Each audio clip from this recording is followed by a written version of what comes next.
I'm very happy to be here to moderate this session. And also, I thank Mr. Rahul and Mr. Sanjeev for inviting me to be part of this conference. Since morning, in various keynotes and panel discussions, various aspects of promoting electric mobility has been discussed. And the last panel also discussed at length what are the issues involved in charging stations, which are very crucial for success of electric mobility. In this particular panel discussion, we are going to discuss what needs to be done to make EVs for all. To discuss this, I would first like to turn to Mr. Prajot from Frost and Sullivan, who has actually done some study to understand how the passenger car electrification will happen in next 10 years. So I would like him to give us a image of his study about how the electrification of all segments of vehicles will happen in next 10 years. Right. Sure. Thank you. So talking about the overall scenario of how the electric vehicle market will evolve, specifically in India. To go first, of course, we all know it's pretty obvious two-wheelers segment is something that is maturing very fast, or rather that will experience the fastest growth, which will be followed by, we could say, three-wheeler applications and commercial vehicles. And towards the end of the decade, when we are talking about towards 2027 onwards, by 2030 is when we would see passenger cars making its way to the market. Now, talking about specifically about passenger car market, of course, we are seeing all of the OEMs making some very good announcements about their future launches, adopting new technologies, be it whether it's charging, the battery technology, and various other factors. It's also important to understand the consumer perspective as to why is the adoption happening in the specific segment. To give an example, we did a study which mainly involved understanding the sentiments of the EV buyer, potential EV buyer. So we tried to speak to people who are already driving a certain segment car. So what we found out in the Indian market is that there are three things that a customer needs assurance on. Of course, we ask them what are they willing to pay as an additional amount over a conventional car. So about 15 to 20% consumers are willing to pay, provided that you have, the range was the biggest concern. So minimum 300 kilometers of real range is what is desired if you're going for a potential EV. Second thing is the resale value of the car. I mean, what is the resale value that they would receive after 5 to 7 years if they decide to change the car? That is the second thing. And third thing is, again, obviously the charging infrastructure that we are talking about. So charging infrastructure is something that can be addressed by increasing the density. We already see so many companies working towards the infrastructure part. But more importantly, it's the push from the government, the EV manufacturers and the consumers. So all three perspectives, if they come together, we're already seeing incentives being given on certain specific segment of cars. So that will continue to play an important role both for the buyer as well as the manufacturer. But as we can see, we can expect about 10 to 15% penetration of passenger cars, electric vehicles, where we can say close to it might hit around 1 million unit sales by 2030. And this I'm specifically talking only about passenger cars. We will see other segments growing. But yeah, that's the insight that I would share when it comes to electric vehicles and the passenger car segment. Thank you.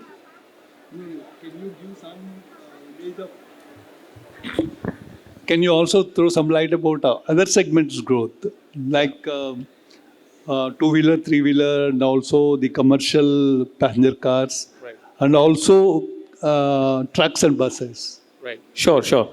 So in terms of two-wheelers, we are again talking about 50 to 60% penetration. for specifically two-wheelers, electric vehicles.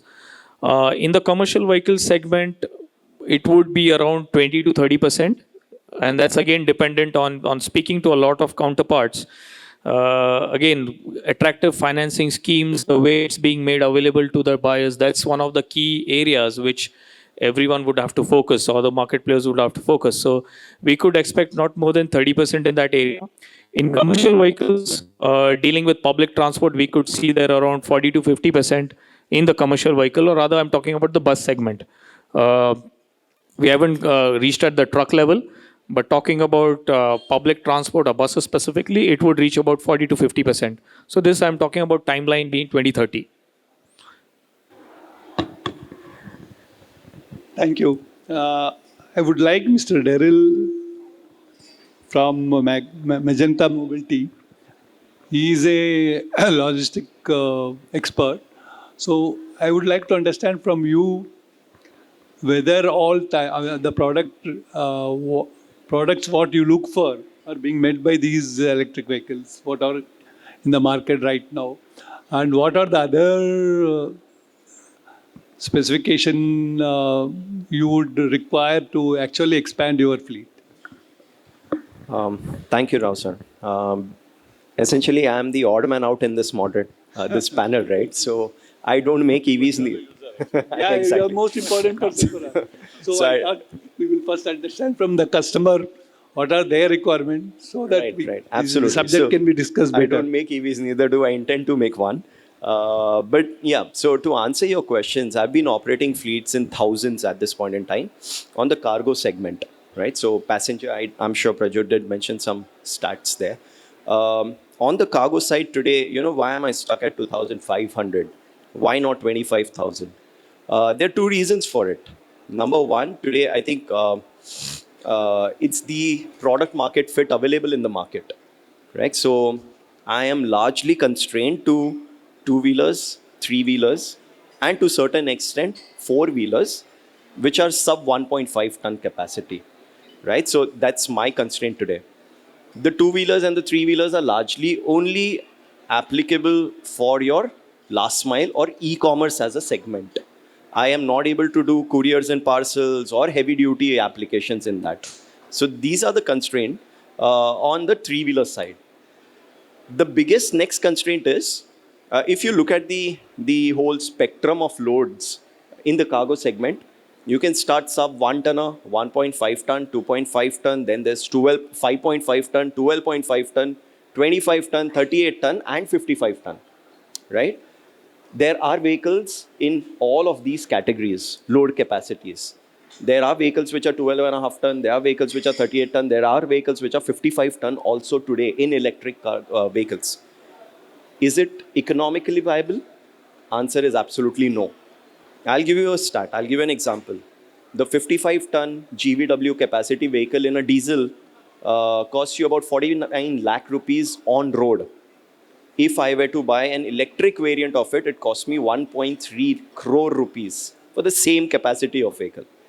My whole unit economic goes for a toss, right? So these are the two constraints today I am facing from as a fleet operator from the OEMs and the vehicle manufacturers.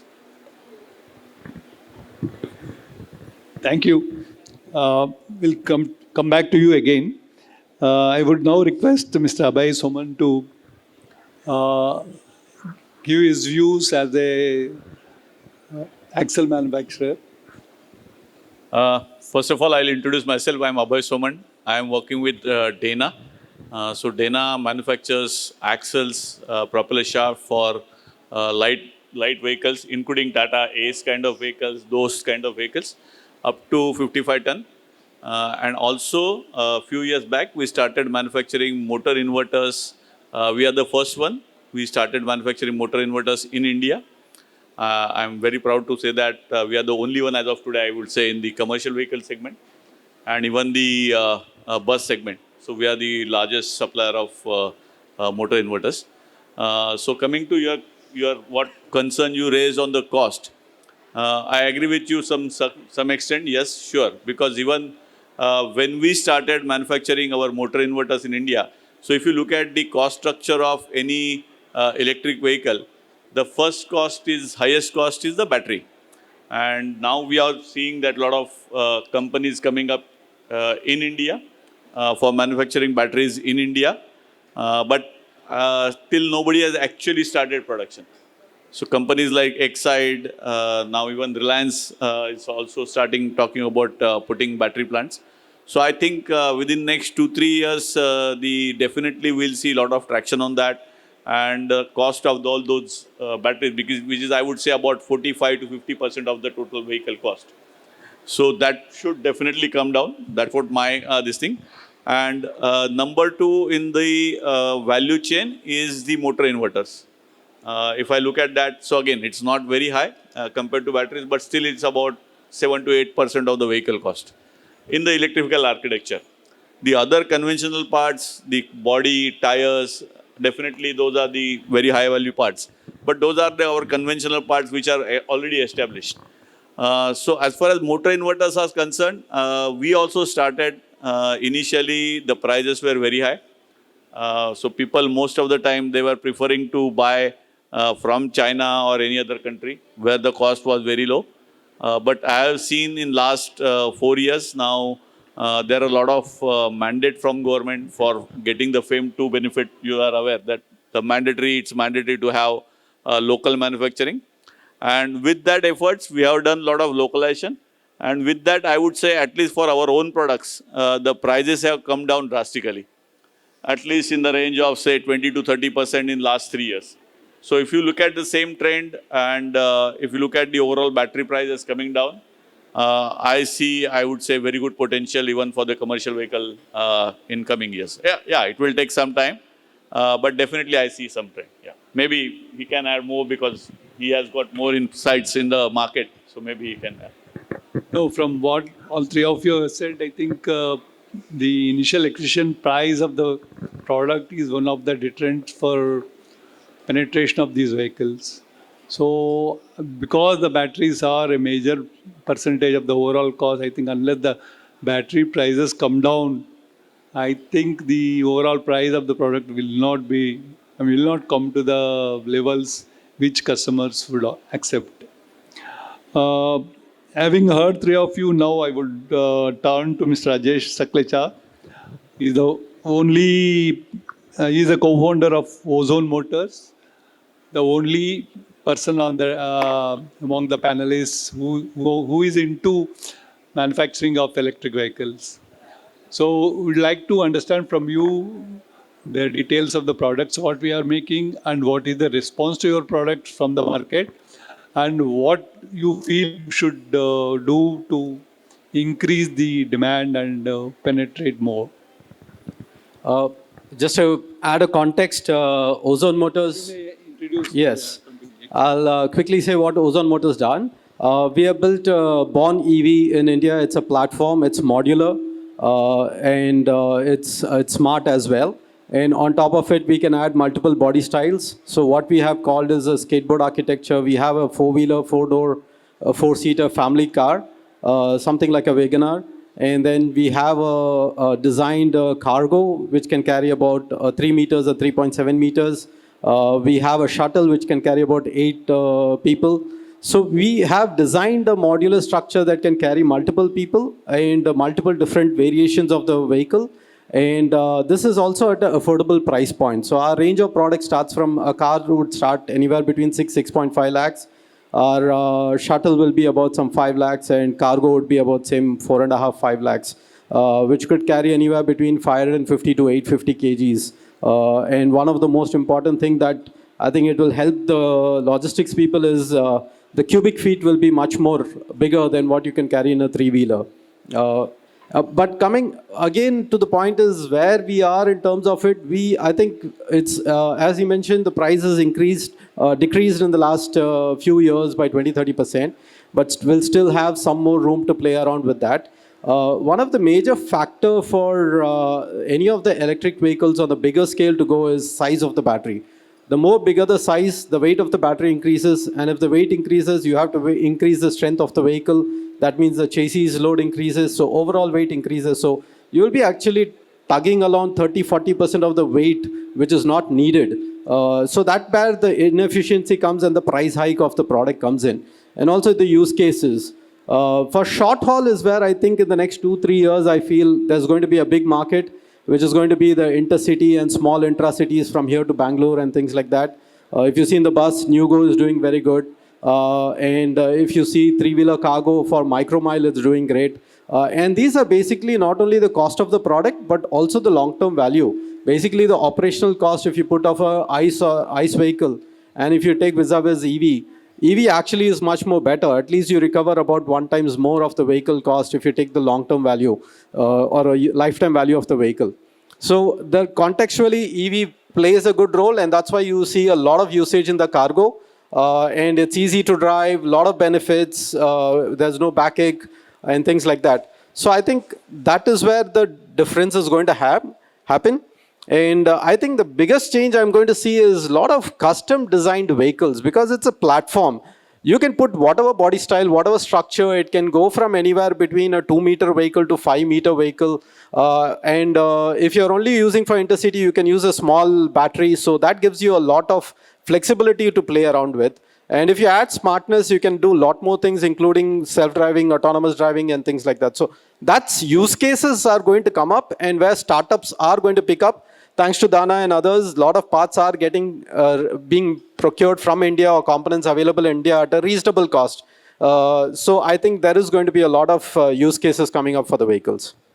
I have just one pointer for you. When you are configuring vehicles, will it be possible for you to offer different range vehicles based on actual application by the customer? Why I'm saying this is the overall cost of the vehicle will purely depend on what is the size of the battery, which in turn decides the range what a user will get. So many of the applications may not need your standard range what you are specifying. So I personally feel in case of electric vehicle, especially for commercial application, you need to do a case-to-case customization of the battery pack so that the cost can be optimized, matching with the requirements of the customer. Yes, I think that's where Ozone Motors like us, small startups, come into the play. Please look at ozonemotors.in. You will see more range. Exactly what you mentioned is what we have designed about 4 years back itself. Our range starts with 150, 240, and 360 kilometers. You can pick up any of the 3 different battery packs that you want. You have a solar roof that will give you about 15 kilometers a day. And you can even have a swappable option for extended battery pack. So if you have any of these swappable bays, you can just pick up a battery and put it in the car and probably get another 50 kilometers and then give the battery back. So these are, I think that's where we have made it very modular. As I mentioned, if you want only 150 kilometers, your usage is only 100 kilometers, which is mostly the taxi usage, 120. I think a small battery pack is more than enough, and you charge it back in the night. I think range anxiety comes basically people who drive to office everyday basis, only driving for 10 kilometers, still want a 500, 600 kilometer car, because on one day they are going to go out on an outstation. So, but it's being lugging around a lot of weight around unnecessarily. So I think we have to change our perspective, and swappable or similar options have to come, fast charging, where you can have a smaller battery pack, a very efficient one that is reduces the cost, and that's how we are able to give it at 6.5. And that also gives you a flexibility of adding and going whatever you want and whenever you want. Yeah, thank you. I think I fully agree with what you said. I think in case of electric vehicles, I mean, the manufacturer should not stick to a standard specifications and should be flexible to offer what is actually required for different applications based on the customer needs. The other point I just wanted to check with you is the other way of reducing the initial acquisition cost is to have a swappable battery system. So all your products are compatible for battery swapping?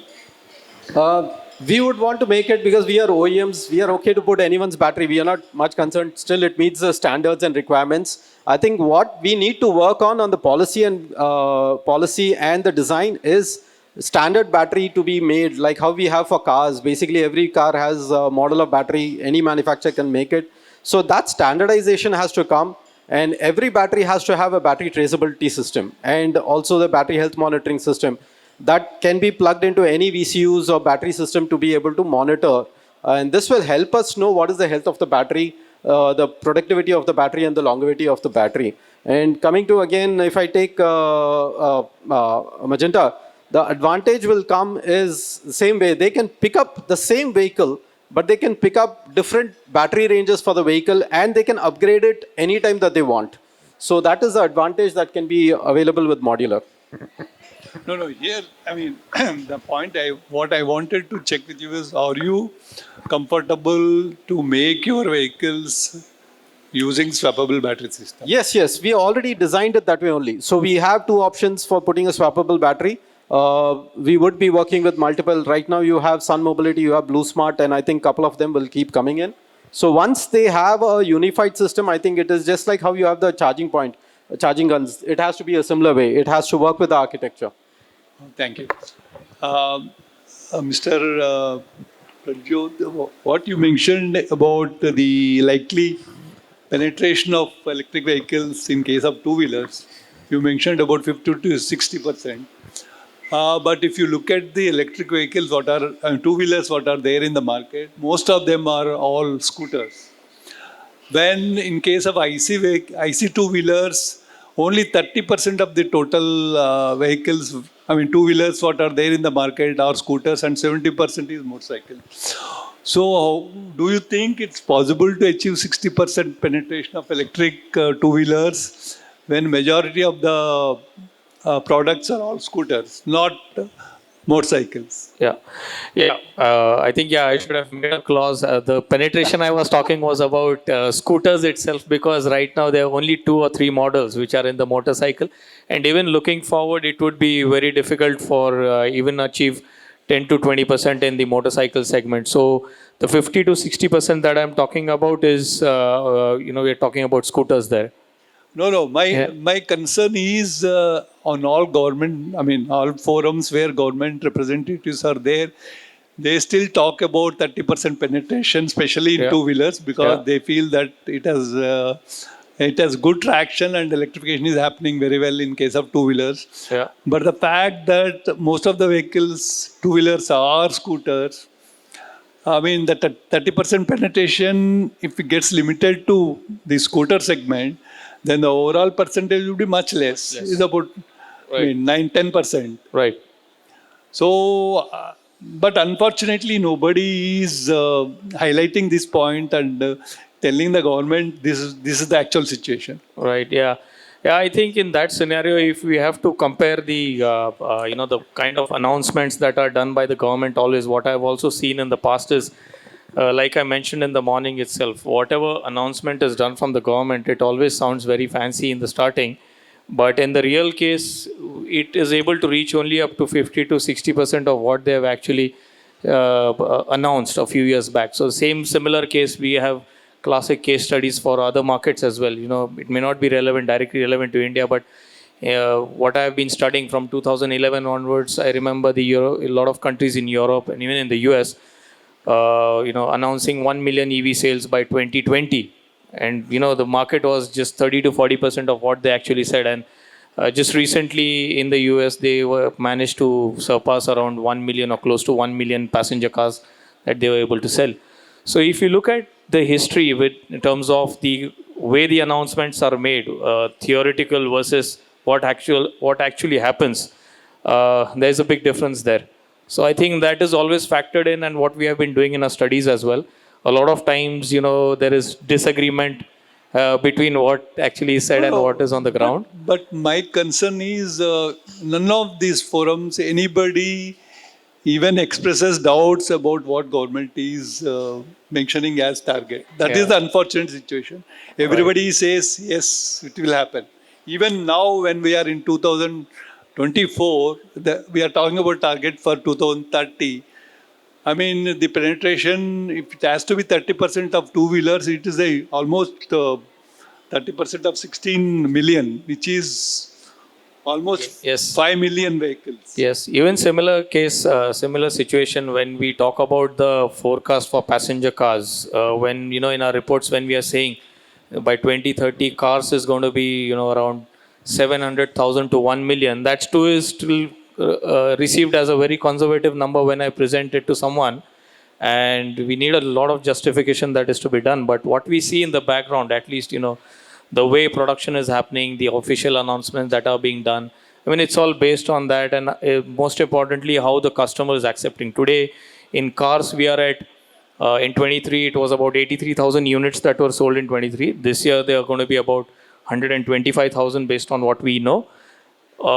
Is it going to go 10 times in next 5 years is the big question. And if we look at how the market has been behaving for other applications, it looks slightly unrealistic because there are other alternative applications like CNG. We got an example in the morning on CNG. The moment CNG came as company fit, it grew by around 50 to 53% as of in other cases. So such applications we are yet to see. There's mild and full hybrid technology. Still, a lot of OEMs are exploring that. We are yet to see so many. One of the examples is we must have seen the Toyota car that was launched recently. It almost sold out in a couple of hours, and it has a long queue waiting just because it's a mild hybrid. And I think the same technology will be passed on to the first classic mass market vehicles, and later on, I think it would make its way into the electric vehicle, pure electric vehicle segment. In my view, the 30% penetration of two-wheelers looks very unrealistic because even this day, none of the existing IC two-wheeler manufacturers are gone into electric vehicles in big way. Bajaj and TVS is there, but it's all notional. They are not really pushing the sale of electric vehicles. So unless like Hero Motors and others who are big players in IC two-wheelers, they get into electric vehicles, I really don't think it will scale up. Yep, true. Yeah, you said you. I'll just add a point. See, what I see from our study, what we have done is basically the two-wheelers in the bikes are catching up. There are many of them who have come up. It's taken a long time for them to get to market, but once they come, it's going to be a little bit cascading effect faster. Even including TVS, let it be Kinetic or Honda, everyone is working on a bike. Everyone already have been testing for the last. See, when it comes to bike and scooters, the advantage and disadvantages with the scooter, you're just competing with the Kinetic Honda. So the acceptance from that market is much faster because for them, they don't want to go to a petrol station every day to fill in. So it's the convenience that is giving. But when it comes to the bike, most of them are right now into performance. They want a little bit of speed. They want a little bit of the stability on the road to take quick corners and cuts and things like that. So the kind of genre using is different. So when the bikes are made that way, it's going to be cascading much faster. You have torque coming in. You have also, I think one other reason is also in startups, the funding of these to manufacture is limited, working capital. So I think it is going to happen probably after years. Suddenly, when we were talking in the same stage, I'm sure you will see a lot more bikes being sold in the roads. But coming to the point of government and every other thing, it's a similar point, is when something is overhyped, everyone says that everything is going to be replaced. But the true fact is not everything is going to be electric. It might take about 30 to 40, 50% of the market or the max at one segment of things. But there are various other tech, like how you mentioned, there is going to be CNG, there is going to be natural gas, there is going to be aluminum air, there's going to be so many other tech that they're working on. If you take for the heavy industry, it's going to be mostly hydrogen that might be becoming supreme or some other thing that might come up in the next 3 years. So we are still in an infant stage. There are a lot of flexibility right now. But I think one thing going to be is a lot of green vehicles are going to be on the road. If you take the numbers, I think for the green vehicles, yes, definitely it's going to be a big number. Mr. Dias, if you were asked what range of products you would need to enhance your fleet, what would be your laundry list? Sorry, can you repeat?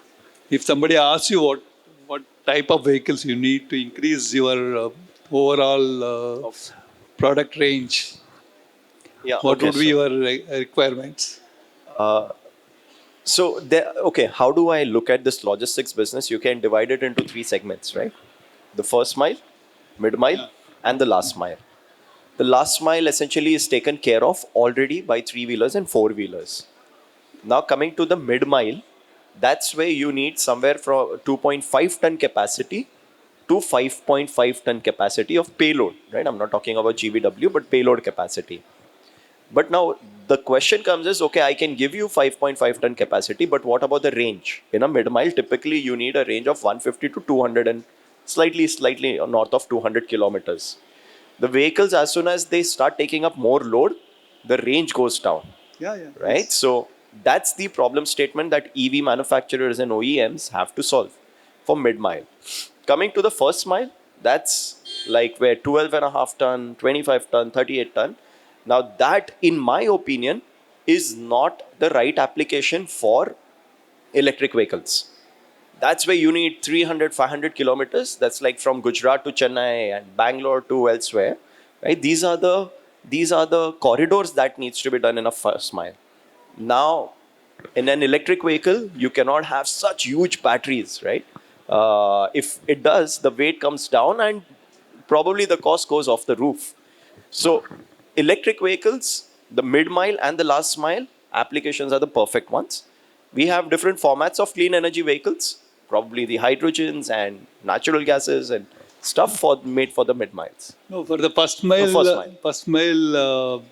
transportation, what are the issues in using rail transport instead of road? So it's already been done, but not an electrified version of railways, right? Even the railways today is one of the biggest electric mobility. Yeah, that's right. Already That's why has I'm been done asking you. for decades. That's what I'm saying. But- Instead of road trucks getting converted into electric trucks, why can't the first mile be done through rails? It is being done, sir, but not in the electric format, but the coal-based rails. Is it? Yes. And I'll also tell you how the first mile works is basically it's a golden quadrilateral across India, right? So you have the north chord, you have the south, east, west quadrilaterals. Now the whole ecosystem is built according to that. Not the rails, the lines have gone in a different line, but the transportation and the goods movement, the logistic quadrilaterals are gone on a different tangent. So that's the probably one more reason why the rail based. Yeah, but railways have declared that they are going to electrify their transport 100% by next 4 or 5 years. I'm waiting for it. If I mean, they're doing this is it what in they 4 claim. years, I'm waiting for it, definitely. Otherwise, that would address this issue, no? Because Yeah, one more thing just to add here. There is also government is pushing for that RO system. You know that. yeah, I know that. So that's RO system. Maybe that will be helpful. As he rightly said, the first mile, the distinct mile, and the mid mile and the last mile. So maybe mid mile vehicles will do RO on the trains, and then let's hope for the best. That is actually indirectly you are idling your assets. Absolutely, yeah, correct. That Yeah, is but the- at least you can, Especially if it's point to point. The delivery will be Yeah, from point to point because railways can't go point to point. Yes. So the majority of the distance will be covered by railways, and then the point to point distance will be covered by the mid miles vehicles, like 12 ton or 15 ton vehicles. Yeah. I mean, one more point I have is for better penetration of electric vehicles, especially two-wheelers which has got good traction. Right now, we mostly see functional vehicles. So, if you compare that product with what is there in IC vehicles, the customer expectations are very, very wide, and they need much more than only the powertrain, which is, from IC to electric. So, all those features which customers look for are not being offered by most of the electric two-wheelers. So, for real penetration to happen, the electric vehicles have to meet expectations of many more customers than what is happening now. Right now, it's mostly the logistic e-commerce operators, delivery boys who are using most of the electric vehicle. So, for normal customers, high-end vehicle replacement, the electric vehicles have to be configured with much superior specification than what are there in the market now. I think that would be one requirement which has to be made for better acceptability of the product by wide range of customers. And as all of you said, I think the initial acquisition price of the product is one of the important factors, and also the range.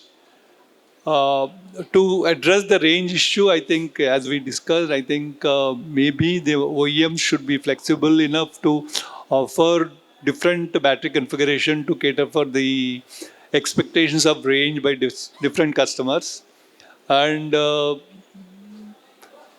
thirdly, the charging infrastructure, what was discussed in the previous panel, has to be maybe comparable with what I mean the gasoline and diesel dispensing stations what we have. Maybe not up to the same level, but similar to that.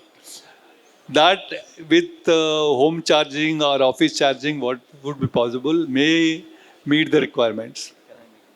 Yeah, please. So, you did mention about range, right? For EV manufacturers and OEMs, I feel there's another issue that needs to be immediately addressed is battery manufacturing in India. That's right? happening. It's It has started. It Right. has not. You have Right not from seen the outputs, but Right. I'm sure it will take some time. Maybe 2 years. Yes. No, I have a contradictory view here. I'll tell you why. Typically, a battery, okay, it's just since 2023 is where we've started identifying mines, right? That's lithium mines in No, I'm Germany. not talking about the ore. I'm talking about manufacturing of the cells with imported raw materials. Right. Because so unless we you have don't, found some lithium deposits in Srinagar and some place in Karnataka, but by the time actual mining happens and the lithium, those It takes ores 6 come to out, 7 years. it will take much more time. Yes. So I am talking about manufacturing of cells using the imported raw materials. That is the step one. that has for already been that- happening with yeah, almost happening. all the OEMs. No, but But- for that to give us real benefits, it will take some time. It will.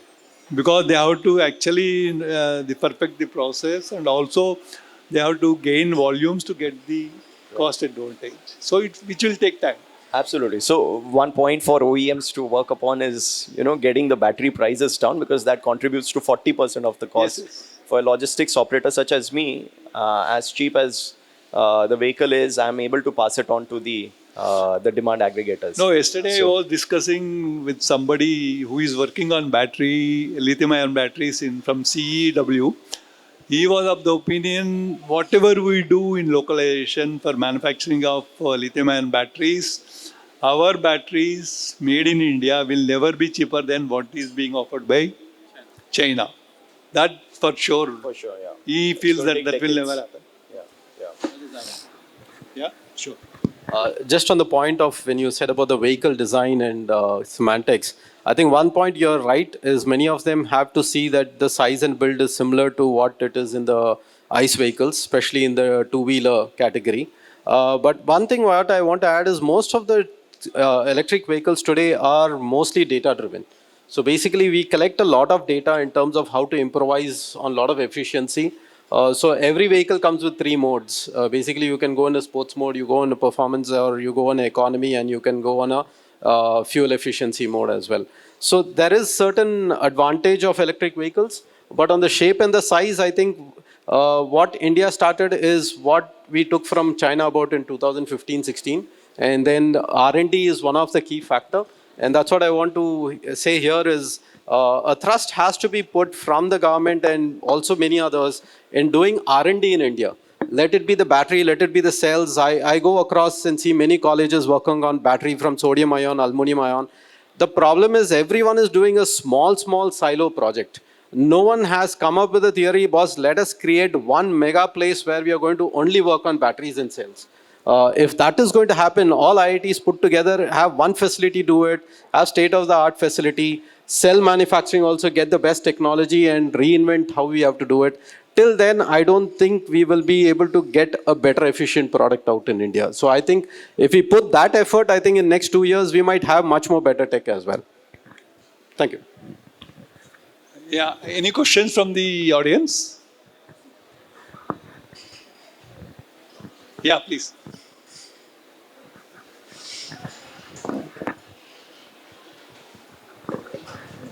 Can we have the mic?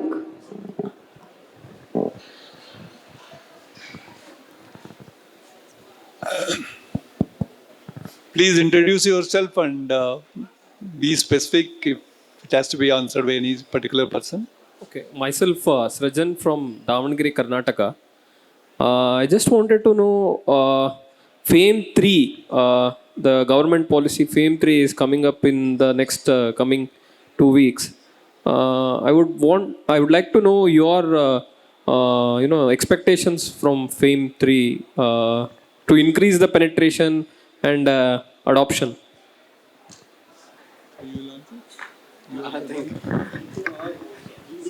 Yeah, I think there are everyone probably can answer, give their opinion. For me, yes, I think for me always we have started building the car. We never looked at the Flame 2 subsidy or any subsidies as such. The reason is, if I put it very black and white, we are not a country where we actually pass the benefit actually to the customers, right? So the Flame 2 subsidy and everything I said, as I mentioned, should be given for R&D, manufacturing and support in that aspect, not for the end customer. We are too early for it to be done. We don't even have the production capacity right now to be able to penetrate the market where it can be faster adoption. See, FAME 2, FAME 3 subsidy has to be faster adoption. So all it has to be given, like the logistic companies, commercial entities, they should be given incentives in terms of interest rebates or financial support for propagating it much faster, because the use cases of in most of the electric in commercial is where the ROIs are better, the vehicle is used faster, the natural resources are used faster.